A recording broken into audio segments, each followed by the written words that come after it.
Waalaikumsalam warahmatullahi Waalaikumsalam, wabarakatuh. Pak. Alhamdulillah, puji syukur kita panjatkan kehadirat Allah, Tuhan Yang Maha Esa. Pagi ini kita masih diberikan kesehatan, keselamatan ya, bisa bertemu kembali di dalam perkuliahan kita, perkuliahan kedua sejak UTS. Mohon maaf, nilai UTS-nya saya belum selesai karena kemarin saya habis dinas ke Solo, baru pulang. Tapi hari ini nanti insya Allah selesai. Karena paling lambat dimasukkan ke portal besok ya. Nggak apa-apa kan? Nggak apa-apa, Pak. Nanti sebelum saya masukin ke portal, yang nilainya kecil saya japri aja ya. Saya japri supaya nanti yang di UAS-nya sama saya akan cek aktivitasnya, nilainya bisa digedein. Jadi nggak ada mata kuliah pengelolaan BUMN yang nilainya menjatuhkan ya. Nah, untuk penatausahaan seperti yang lalu saya sudah sampaikan, penatausahaan itu ada inventarisasi, ada pembukuan, ada pelaporan. Pokok-pokok penatausahanya kemarin sudah saya sampaikan. Kemudian inventarisasi atau bahasa di masyarakat itu adalah sensus ya. Sensus itu sudah saya sampaikan. Hari ini kita bahas mengenai pembukuan dan pelaporan. Nanti kalau diskusi karena saya jam 9 saya harus kalau habis dinas luar harus di rapid test. Jadi sebelum masuk kantor harus dinyatakan terbebas dari virus ya. Ini nanti mungkin sampai 8:30 gitu ya. 8:30 kita sudah harus selesai karena saya harus perjalanan menuju ke kantor. Untuk materi, tolong selain dari slide, tolong dibaca bukunya ya. Kemarin banyak materi, banyak soal keluar dari buku. Karena buku ini juga dipakai oleh para dosen. Karena memang menurut saya pengelolaan BUMN dijadikan satu buku tipis seperti ini sebuah pengantar yang memudahkan orang untuk mengetahui.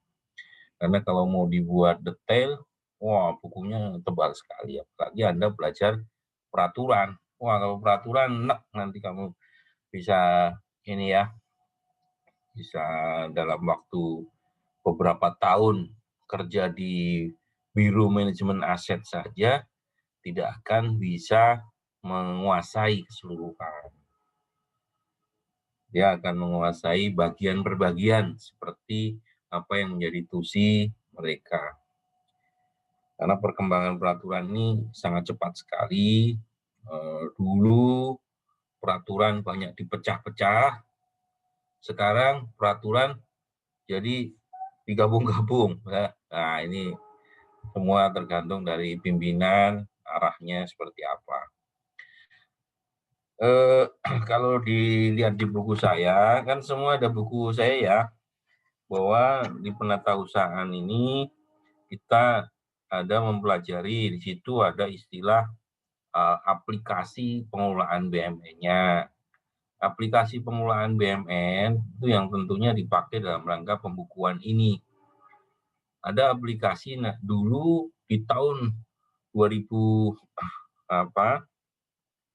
2008 dulu menggunakan SIMAK BUMN, mulai menggunakan SIMAK BUMN, sebelumnya pakai SA BUMN.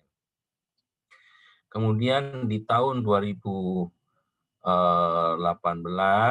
2019 kemarin itu sudah mulai diterapkan menggunakan modul aset pada sakti dan modul persediaan pada sakti.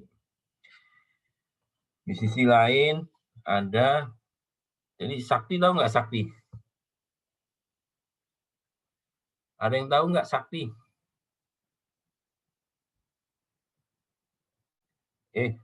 Halo? Halo? Iya, Pak.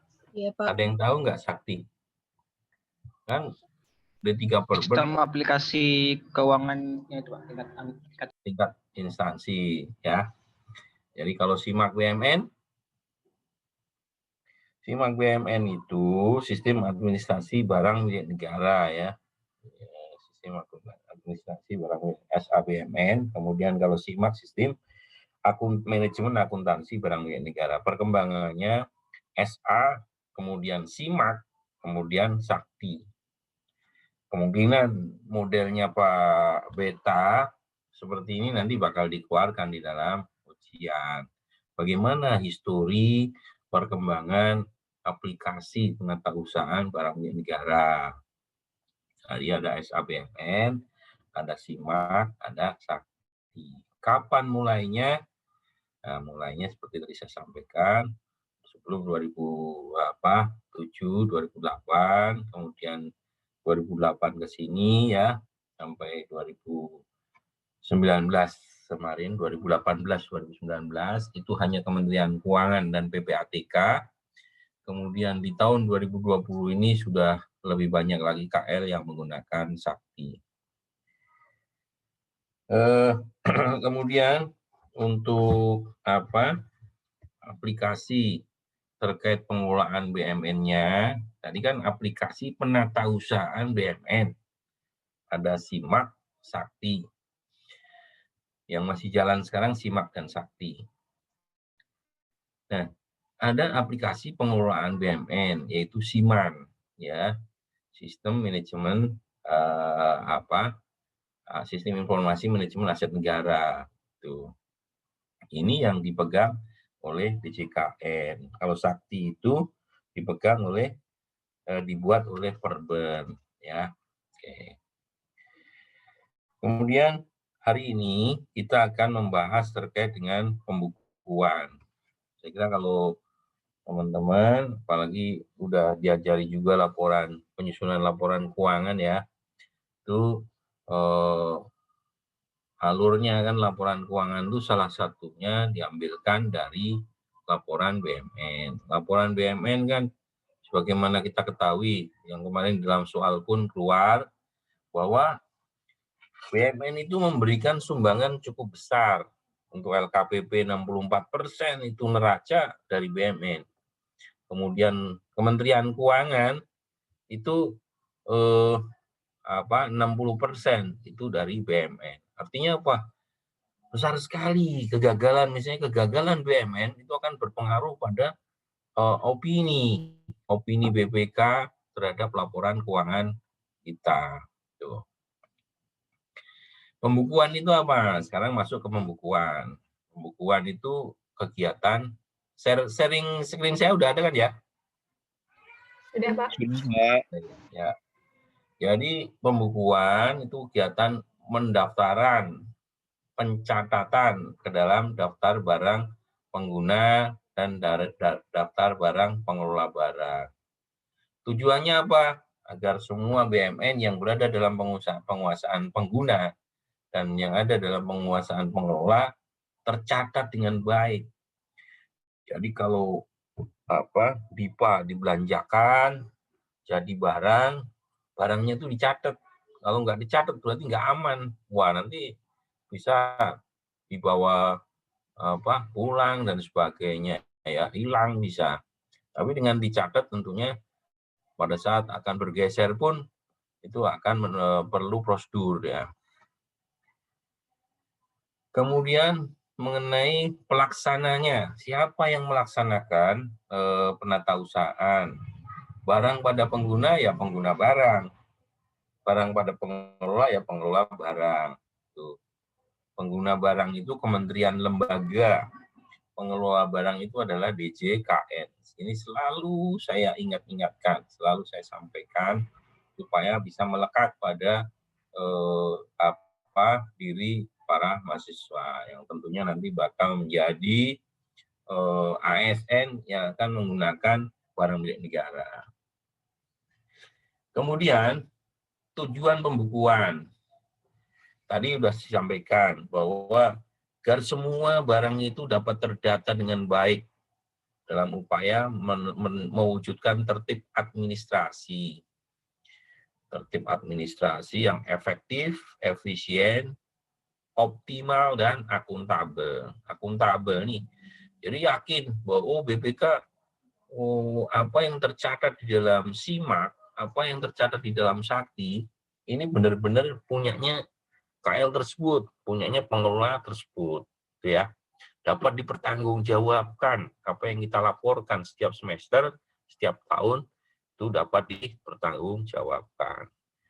Mana begitu masuk ke laporan keuangan, opini yang akan diterbitkan oleh BPK, apakah WTP wajar tanpa pengecualian, apa WDP wajar dengan pengecualian, atau bahkan disclaimer ya, tuh bisa aja. Ya.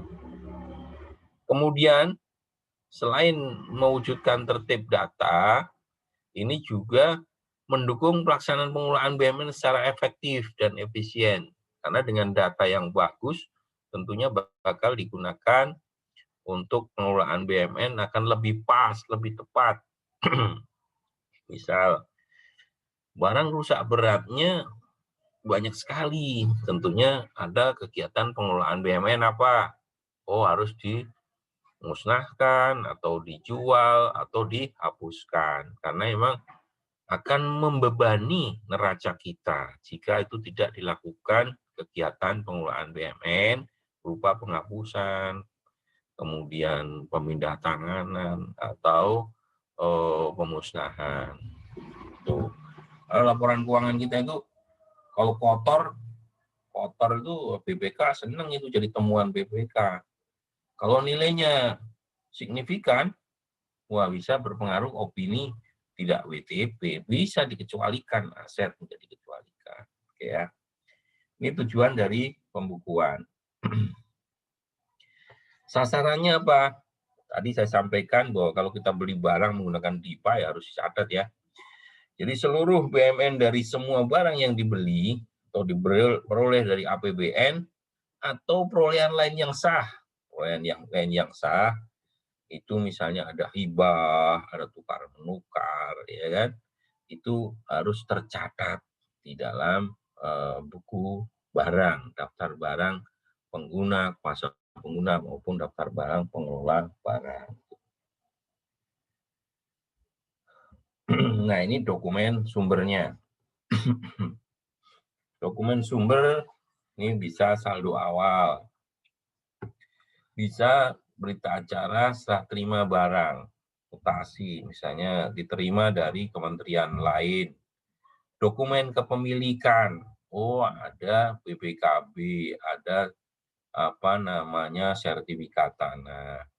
Ada dokumen pengadaan, oh ada apa namanya kontrak perjanjian antara vendor dengan PPK. Dokumen pengelolaan BUMN, apa dokumen pengelolaan BUMN? Tadi saya sampaikan, pencatatan bukan hanya masuknya saja, tapi keluarnya juga dicatat. Misalnya ada penghapusan. Nah, penghapusan berarti dokumen pengelolaan berupa keputusan penghapusan harus dihapus. Ada dokumen pengelolaan misalnya berupa keputusan penghapusan atau BAST pemindah tanganan. Nah, ini juga bisa dilakukan terkait dengan penghapusannya. Atau dokumen-dokumen lain yang sah. Ini nanti bisa bermacam-macam ya, bermacam-macam tergantung kadang kita menemukan kasus-kasus tersendiri ya. Nah, ini kalau bicara dokumen pengadaan saya kira nggak asing lagi bagi teman-teman semua. Kalau kita beli langsung itu kan ada SPM, ada SP2D, kemudian ada faktur pembelian atau kwitansi. Misalnya beli apa ya? beli komputer atau beli yang langsung kan, itu beli ember tapi ember maksudnya nanti persediaan ya. Kemudian kalau yang melalui kontrak itu tadi saya sampaikan adanya PPK dengan pihak ketiga, dengan vendor ya. Berarti ada SPK, ada perjanjian, ada surat keterangan penyelesaian pembangunan jika itu berupa pembangunan. Dan ada berita acara serah terima hasil pekerjaan. Tuh. Ini dokumen pengadaannya. Kadang suatu bangunan, ini contoh misalnya nomor 4 tuh ya, bangunan itu kadang tidak langsung selesai, kadang multi-use ya. Multi-use berarti pada tahun tersebut itu hanya menjadi konstruksi dalam pengerjaan. Konstruksi dalam pengerjaan yang tentunya belum menjadi aset yang harus diberikan NUP ya, karena memang belum selesai. Makanya butuhlah surat keterangan penyelesaian pembangunan. Tuh. Nah, kasus di ini kita lagi diperiksa BPK, ada beberapa satker yang punya KDP sudah selesai, udah BAST, kok belum dicatat sebagai aset ya? Tuh. Ada jawaban dari para satker bahwa kami belum jadiin aset kalau belum habis masa retensinya, masa garansinya. Kenapa? Karena nanti misalnya dia nggak mau memberikan perbaikan, itu kan ada kaitannya dengan nilai bangunan tersebut ya. Dokumen pengadaannya. Kemudian jenis transaksi. Jenis transaksi ada saldo awal, ada penambahan saldo awal. Ya. Saldo awal itu karena kita beli barang, maka ada membuat satu NUP baru, suatu nomor urut pendaftaran baru. Penambahan saldo awal sudah dicatat, ternyata ada biaya lagi yang dikeluarkan dengan aset tersebut sehingga perlu ditambahkan. Nilai perolehan tentunya diperoleh dari mana? Dibeli, hibah, ya kan, tukar menukar ya. Kemudian ada perubahan dan koreksi, ini bermacam-macam nih koreksi, ada perubahan. Kadang hasil sensus itu diperoleh barang kondisinya berubah, barang tidak ditemukan. Pak, barang tidak ditemukan ternyata double. Nah, itu double. Itu kan perlu koreksi ya. Penghapusan, menghapus dari daftar barang. Penyusutan, karena semua aset tetap itu mendapatkan penyusutan di setiap semester. Tolong diingat ya, penyusutan itu dihitung setiap semester. Ya, setiap semester dihitung penyusutannya. Sehingga suatu barang, jika dia diperoleh misalnya 2018 akhir ya, di 2018 dia udah kena penyusutan, 2019 semester 1 kena penyusutan, semester 2 kena penyusutan ya. Kemudian semester 1 tahun 2020 kemarin udah kena penyusutan, yaitu makanya di sini ada penyusutan BMN terhadap aset tetap. Kemudian penghentian penggunaan, barang-barang yang sudah tidak digunakan itu dihentikan penggunaannya. Kenapa tidak digunakan? Oh, sudah rusak berat.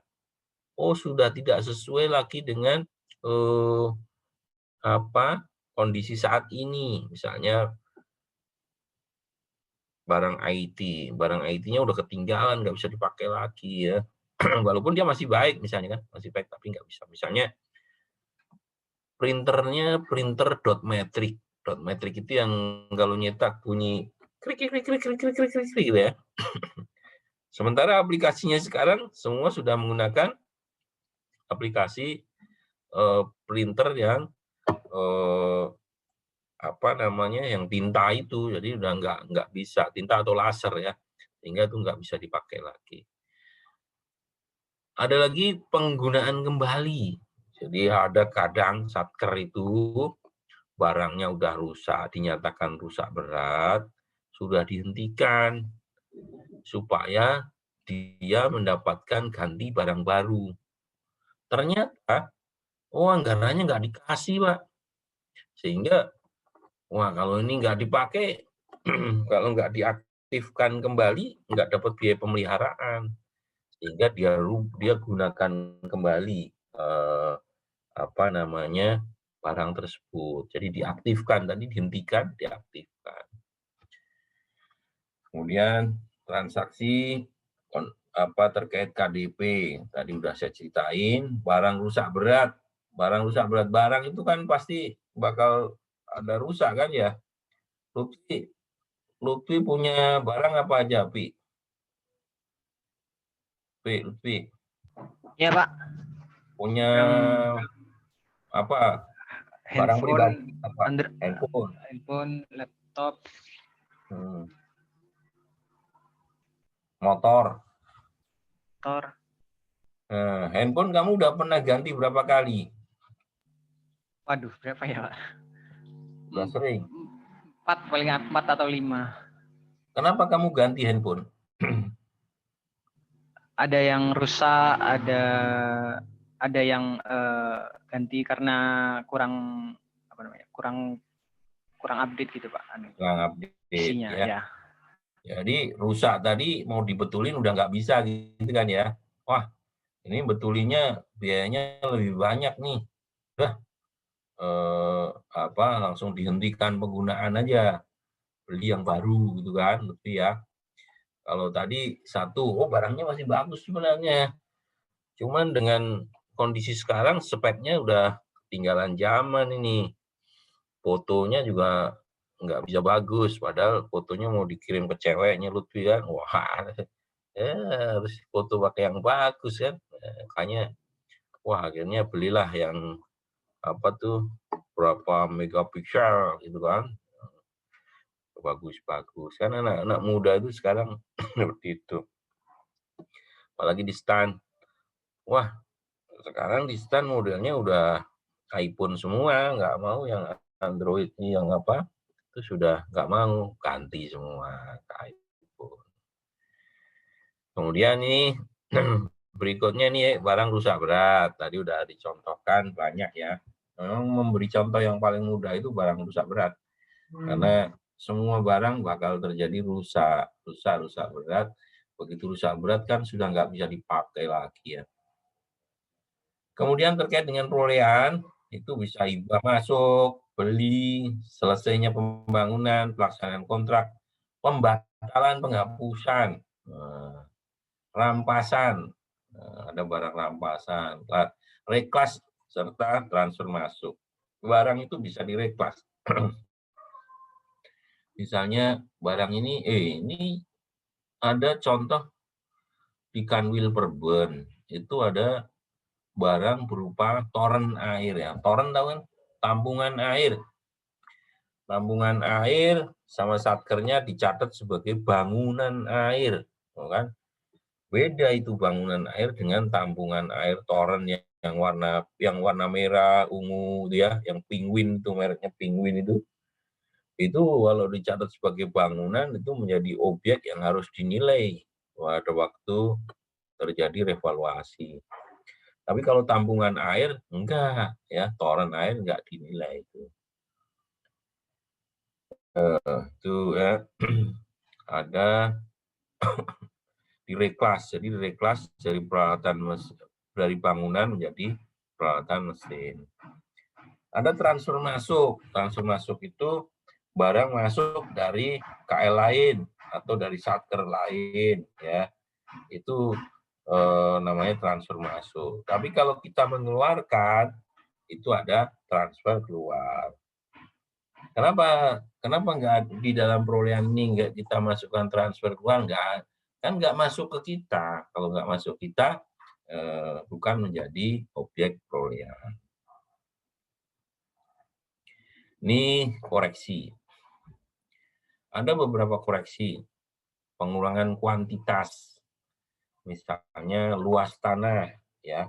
Tadinya 1000, ternyata begitu diukur sama kantor pertanahan, hanya 998, kurang 2 meter. Jadi harus dikurangi kuantitasnya 2 meter. Pengembangan nilai aset yang lalu direval nilainya nambah, ya. Kemudian perubahan kondisi dari baik menjadi rusak ringan, menjadi rusak berat. Perubahan nilai, nah tadi nilainya tadinya dinilai pada tahun 2010, begitu tahun 2019 dinilai lagi, nilainya ternyata dulu hanya 1 triliun, sekarang dinilai 5 triliun. Nah, itu. Koreksi nilai tim penertiban aset, reval. Koreksi penyusutan berupa aset. Kadang yang ini, yang nomor 6 ini, kita menemukan di tengah-tengah jalan, di waktu kita lihat, loh, ini aset kok penyusutannya kok jadi habis begini, gitu kan. Begitu dihitung-hitung, oh ada salah menghitung penyusutan dari sisi aplikasinya. Sehingga kita hitung manual dan kita masukkan di dalam sistem lagi. Gitu. Kemudian, nah ini yang terkait penghapusan dari pembukuan, artinya ngeluarin dari dalam. Kalau tadi masuknya, kalau ini ngeluarinnya. Ada penghapusan. Karena apa? Karena pemusnahan, karena penjualan, dan sebagainya. Transfer keluar tadi. Keluar. Ya. Ada hibah keluar. Ada reklas keluar. Ada koreksi pencatatan, ada penyerahan aset kepada pengelola. Karena barang yang nganggur, akhirnya harus dikembalikan pada pengelola. Kemudian daftar barang yang dibuat KB dari kuasa pengguna itu, ini ada persediaan tanah, gedung. Ini terdiri dari semua barang yang ada di satuan kerja. Kalau buku barangnya ada ekstra, intra, ada barang sejarah. Nah, nanti tolong kadang-kadang yang ini suka ditanyakan nih, bagaimana barang sejarah ini, ya kan? Ini punya masuk ke neraca mana, yang tidak masuk ke neraca mana, gitu kan? Itu ya. Bagaimana proses pembukuan dan pelaporan? Tadi apa yang ada dari dokumen-dokumen semua dicatat, ya, dicatat semua barang ke dalam daftar barang, kartu identitas barang. Nah ini kemarin juga kami habis membahas dengan DJKN dan DJPB terkait adanya data KIB yang double antara di Siman dan di Sakti. Sehingga kami minta udah disatuin aja, sepakati KIB nanti akan masuknya di sistem yang pengelolaan. Kalau di penatausahaan nggak usah butuh KIB ya. Kemudian membuat daftar atau laporan barang kuasa pengguna. Setelah dibuat, dicetak, maka ditanda tangan. Kemudian melakukan proses rutin antara mencatat perubahan mutasi. Kelima, melakukan rekon dengan kuasa pengguna anggaran dengan KPKNL. Ya.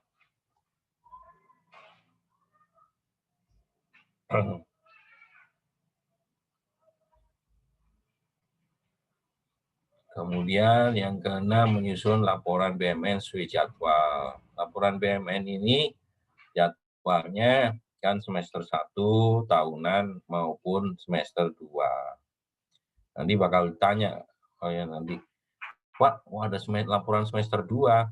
Semester 2 itu gimana gitu kan. Proses pembukuan secara manual, ini dari sumber, ada barang KIB, DBR, DBL, ada laporan BMN ya. Ini ada kelompok barang ekstra, ada barang intra ya.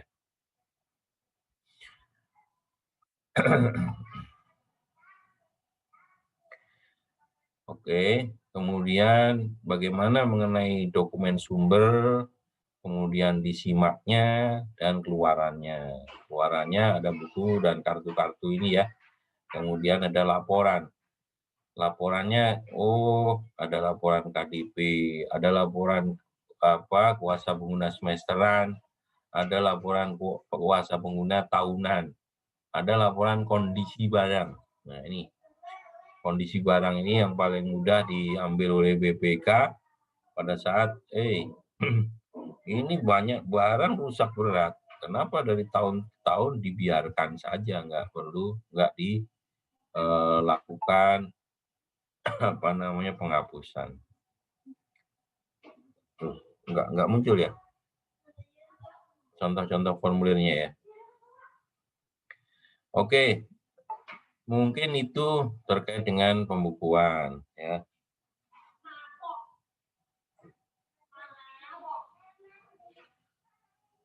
Ada yang ditanya tapi nanyanya nanti aja ya. Ini karena saya harus ngikuti pembukaan rakor pengelolaan keuangan juga nih. Jadi nanti diskusinya melalui ini aja ya, WA aja ya. Oke. Penatausahaan pokok-pokoknya sudah saya sampaikan, inventarisasinya sudah, pembukuan sudah. Nah, sekarang saya sampaikan terkait dengan pelaporan. Saat ini BPK sudah turun, ada pemeriksaan, tapi laporan kita sebenarnya nanti baru kita susun di bulan Januari. Kalau di tingkat kuasa pengguna Januari, nanti di tingkat pengguna itu Februari.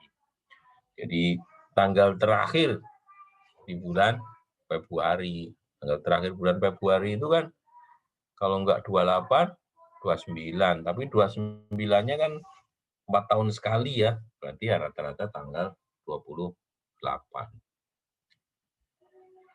Ini laporan, jadi kegiatan menyampaikan data dan informasi yang dilakukan oleh unit pelaksana penatausahaan BUMN pada pengguna dan pengelola. Kalau pengelola gimana membuat laporannya ya? Pengelola itu ya nanti nunggu pengguna-pengguna selesai, dia baru bisa melaporkan barang pengelola ya.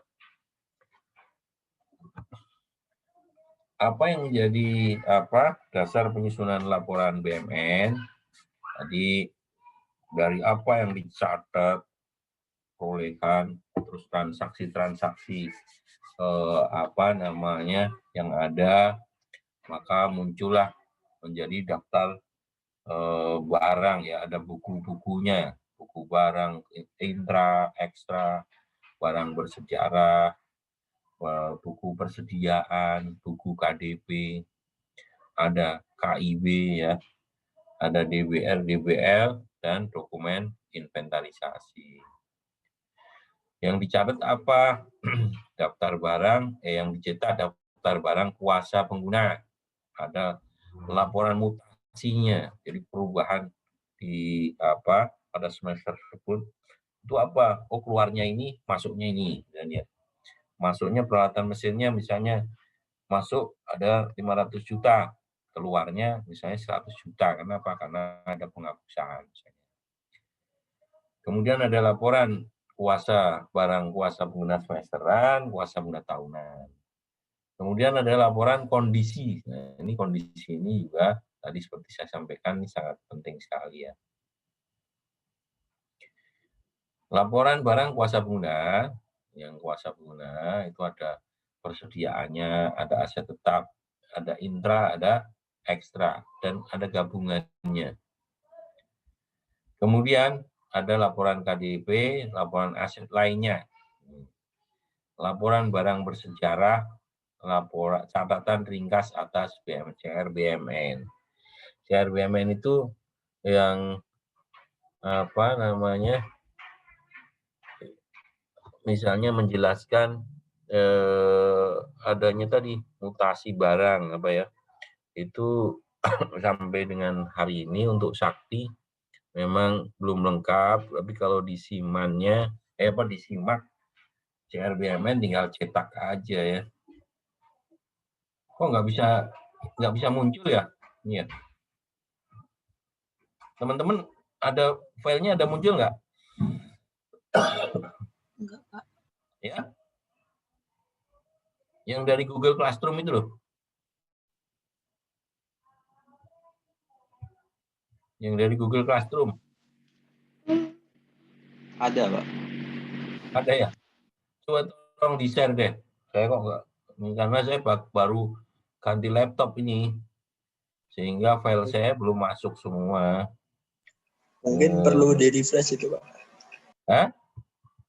Di-refresh. Refresh-nya gimana?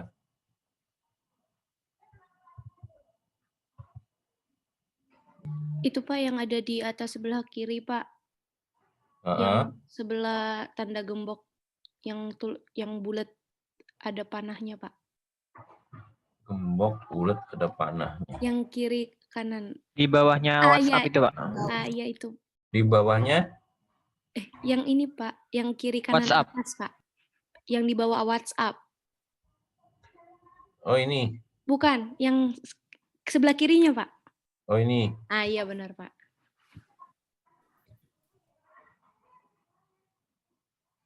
Oh nggak mau. Malah masuk sini ya.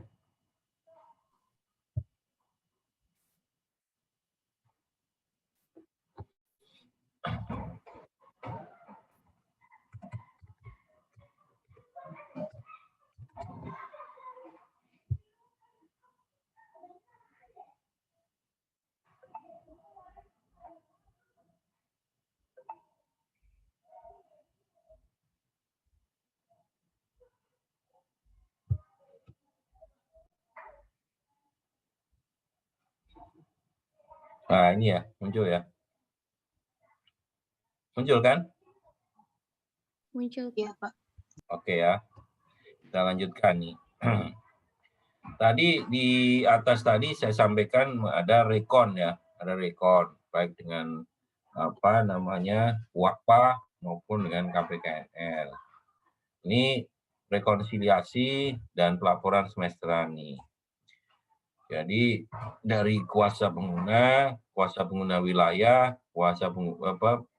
pembantu pengguna barang eselon 1, kemudian pengguna barang menteri ya, menteri. Ada tanggal terima, maksudnya tanggal terima dari kalau wilayah nerima dari Satker ya, tanggal 14. Dia proses rekon 4 hari, tanggal kirimnya paling lambat tanggal 18 Juli ya. Kemudian berturut sampai dari bawah sampai atas, misalnya di pengguna paling ngirimnya paling lambat adalah 26 Juli ya. Kalau laporan semester 1 itu sampai dengan Juni ya. Kita masih ada waktu 26 hari.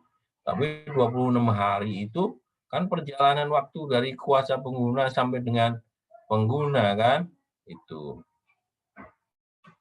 Bagaimana kalau yang tahunan? Nih, tahunan seperti tadi saya sampaikan, Januari, kemudian Februari. Tanggal terakhir di bulan Februari. Dari pengguna barang kepada Dirjen Kekayaan Negara. Kemudian terkait laporan mutasi barang, ya, mutasi barang, ada perkiraan neraca. Kenapa perkiraan neraca? Ya, karena pada saat sebelum rekon, neraca kita kan belum fix ya, belum fix. Kalau rekon ternyata masih ada selisih, kita harus mencari selisihnya di mana. Kemudian ada tanggal perolehan NUP-nya lokasi, satuan mutasi tambah, mutasi kurang. Ya. Kemudian kondisi barang yang baik, yang rusak ringan, yang rusak berat. Dokumen-dokumen lainnya sebagai pendukung ya.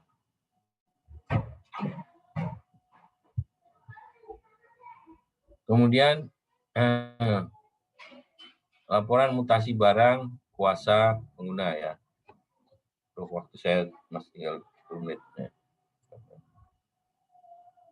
Jadi ada perkiraan neraca, ada perolehan, ada NUK. Ini kan berderet ke bawah gitu kalau nanti isinya ya.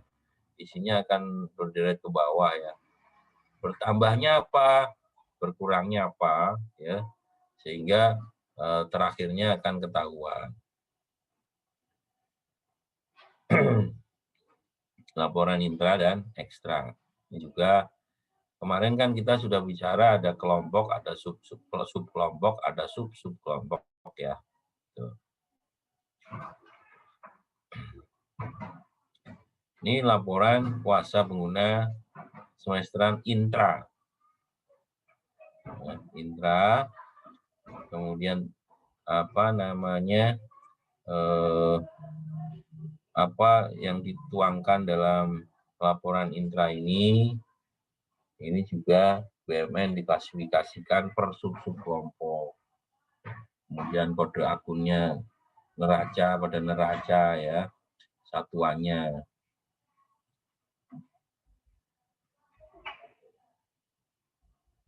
Koreksi saldo awal intra.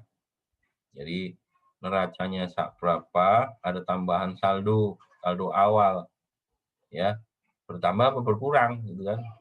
Sehingga saldo awal akhirnya nanti akan didapatkan. KDP itu konstruksi dalam pengerjaan. Konstruksi dalam pengerjaan itu seperti tadi saya sampaikan, bangun gedung 3 tahun, berarti tahun pertama masih KDP, tahun kedua KDP, tahun ketiga baru jadi bangunan. Selain bangunan yang KDP itu juga bisa barang yang lain, misalnya kapal. Beli kapal itu kalau bea cukai tidak bisa langsung setahun jadi. Kadang dibeli, dibangun ya, ada proses membangun kapalnya ini bisa 2 tahun. Jadi itu kapal juga bisa KDP. Jadi kalau misalnya ditanya, selain bangunan, apa yang bisa ini KDP? Bisa kapal. Pokoknya pekerjaan yang tidak bisa dilakukan dalam 1 tahun. Ini laporannya ya. Apa aja isinya? Nomor urut. Jadi kan di hari kemarin saya sampaikan ada nomor nomor itu mulai dari golongan ya, kemudian kelompok, sub-kelompok, tambah nomor urut ya. Nah, kelompok KDP nomor urutnya berapa gitu kan. Jumlah sampai dengan semester lalu, penambahan semester ini KDP yang sudah menjadi aset definitif. Nah, kan berarti ini kalau ini ditambah, kalau menjadi aset definitif berarti apa? Mengurangi. Misalnya ini tadinya 5 ditambah 5. Tapi yang jadi aset definitif 3. Berarti di sini tinggal berapa? 7 kan ya, KDP-nya tinggal 7. Laporan barang bersejarah. Barang bersejarah itu tidak masuk di neraca ya. Tuh.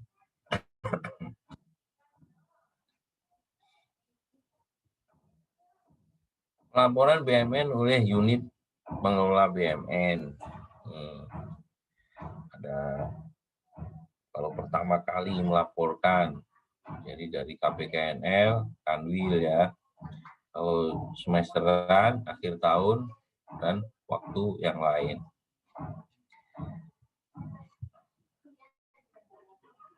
Kemudian rekonnya seperti apa? Rekon semesteran, jadwalnya sama dengan tadi ya.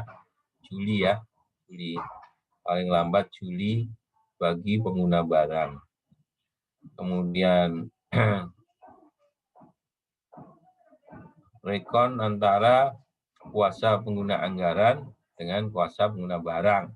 Di tingkat satker, ya, rekonnya paling lambat adalah 17 Januari. Ya. Kemudian nanti berjalan kan berarti direkonin ya, direkon. Nah, rekon pada pengguna barang inilah kadang yang akhirnya balik lagi ke bawah. Jadi direkon Akhirnya balik ke sini. Kenapa? Terjadi kesalahan ini. Ada selisih. Selisihnya misalnya ada di KPPX. KPPX harus diulang lagi di sini, diperbaiki lagi. Makanya di dalam penyusunan laporan BUMN, laporan keuangan, kadang sudah sampai di level pengguna barang, kadang balik lagi ke Satker. Ya. Yang terakhir, ini adalah laporan barang kuasa pengguna untuk tanah. Tanah kan transaksi tanah itu ada perolehan, ya, barang masuk, barang keluar. Barang keluarnya bisa transfer kan, kalau tanah ya. Tanah bisa transfer. Nah, bedanya antara barang tanah dengan peralatan mesin, kalau ini ada alamat ya, ada alamatnya, barangnya di mana. Bahkan di sini juga ada NJOP. NJOP-nya berapa? Cuman kadang NJOP ini tidak terupdate setiap tahun, sehingga informasinya juga tidak valid, ya, tidak valid. Mungkin itu ya, teman-teman. Saya ini udah hampir 8:30, saya harus berangkat ke kantor. Nanti bisa diskusi melalui ini ya, melalui WA. Baik diskusinya kalau saya belum jawab, dijawab sama yang lain ya. Tapi baca buku saya ya, baca buku saya. Yang tidak membaca nyesel nanti. Benar, yang tidak baca nyesel. Karena kadang apa yang saya usulkan soal itu sama si dosen-dosen itu langsung diterima aja. Kayak kemarin saya ngusulin soal 8. 8-8-nya langsung diterima, tapi untuk jadi soal ujian UTS dan soal susulan, saya bilang, loh masa semua diterima, yang lainnya masa enggak ini? Tapi ya udah, makanya tolong kalau saya menyampaikan di perkuliahan, kadang saya mengulang-ulang fokus pada satu hal, itu nanti bakal keluar di dalam ujian itu ya. Pandi ya, Rapip tuh bisa kan kemarin ngerjain Pandi ya, pokoknya saya ingat Pandi itu nilainya cuma apa ya, saya beri catatan sih kemarin, apa terlalu bagus apa terlalu jelek saya. Aduh. Baik ya, saya mohon maaf, saya karena harus berangkat, kemudian juga harus mengikuti rakor pengelolaan keuangan. Ini Pak Sekjen jam 9, kalau jam 9 saya kan harus online sebelum jam 9 ya. Ada kepala biro saya juga sebagai pembicara, kepala biro perencanaan keuangan juga sebagai pembicara. Jadi saya harus ikut dan itu sangat penting sekali, baik bagi Kementerian Keuangan juga nanti akan saya share kepada teman-teman semua. Karena di dunia pengelolaan keuangan itu, Kementerian Keuangan kadang memberikan terobosan-terobosan baru yang itu bakal dipakai oleh kementerian-kementerian lain. Baik, saya akhiri dulu ya. Terima kasih. Mohon maaf kalau ada kurangnya ya. Ada